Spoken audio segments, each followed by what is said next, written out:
I'm the director of a research center at the Harvard Graduate School of Education. Its name is Project Zero. It's an odd name.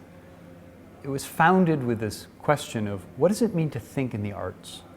And at the time of its founding, Nelson Goodman, the philosopher, said, well, we know nothing about how artists think, and therefore we know zero. So we will call ourselves Project Zero. And we've kept the name because it's a humble stance. We know very little about what it means to think in the arts. Today we know more, but still this idea that we begin at zero to understand not just thinking in the arts, but other aspects of what it means to be human. And that's what we study at Project Zero. What does it mean to be intelligent?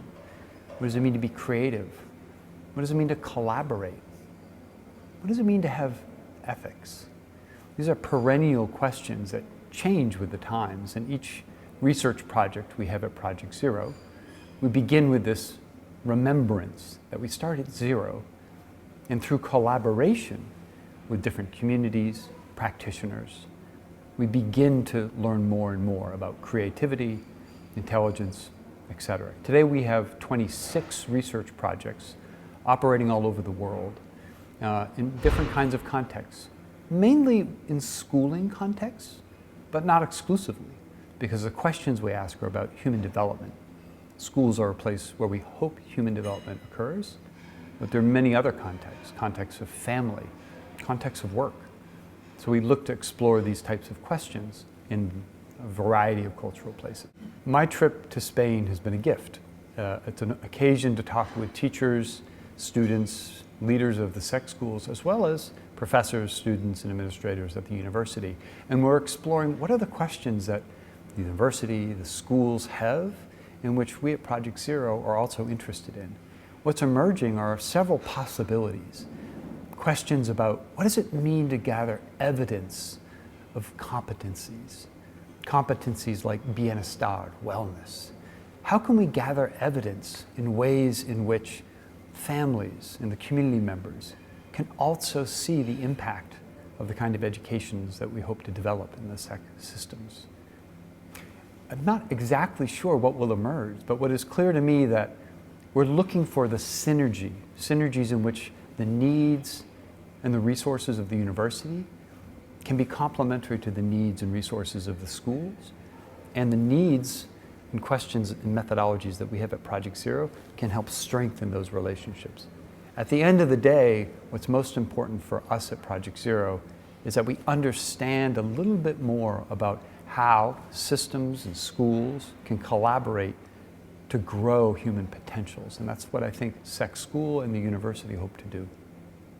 In today's contemporary society, what it means to be a teacher, I think, is fundamentally shifted from what it was, say, 20, 30 years ago.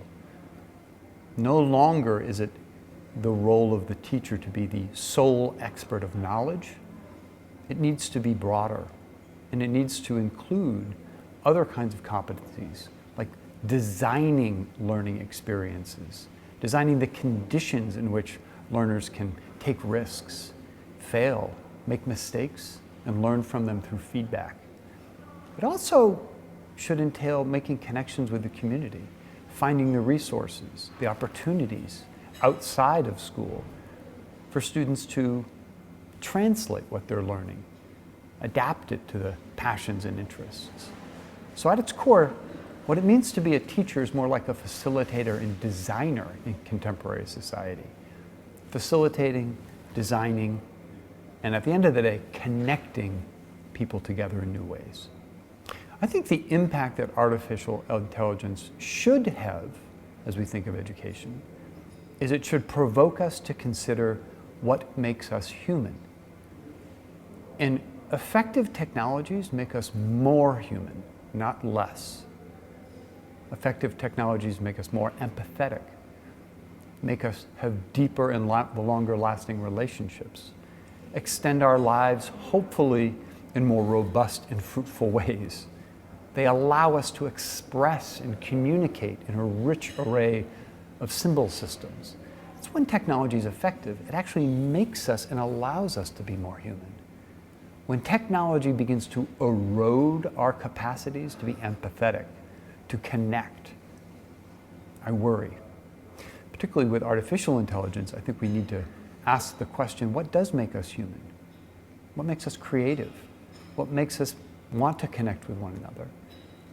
Simply knowing things, that's not going to just make us more human. Computers and artificial technology will be able to do that. Being ethical, having good judgment, developing loving and caring relationships, these are fundamental to what makes us humans. And I think many technological interventions can help us. As we think about the different challenges schools will face in the coming years, I'm sure we could imagine lots of them. Influx of new populations, new values, new community members we need to serve and include. More technologies, changing kinds of technologies that we'll need to adapt. However, I'd like us to pause and consider another kind of challenge. And this isn't a result of any kind of technology or global disruption, but it's a question that has long been lingering and needs to be answered soon. And that is, what does it mean to learn? What does it mean to learn is a question that schools need to grapple with in order to face the challenges and adapt. Learning was defined many centuries ago in such a way in which schools were structured. Curriculum, grade levels, time, the social roles and activities, all organized around a conception of learning that we now know is quite misinformed. Schools as a social form were designed before fields like psychology were formed, before we knew a lot about human development.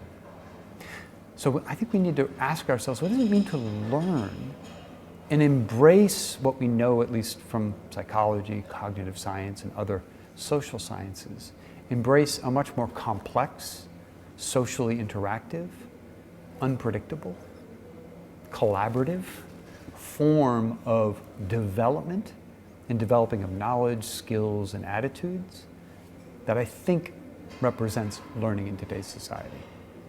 If we were to design a school with the commitments to creativity, commitments to ethics, commitments to thinking, commitments to deep understanding, what would those students look like 20, 30 years from now?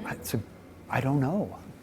But what I do know is that the role of schooling is to facilitate every human being to achieve its full potential. So I don't know exactly what they would look like or sound like, but I think they'd be in relationships in much more beautiful ways.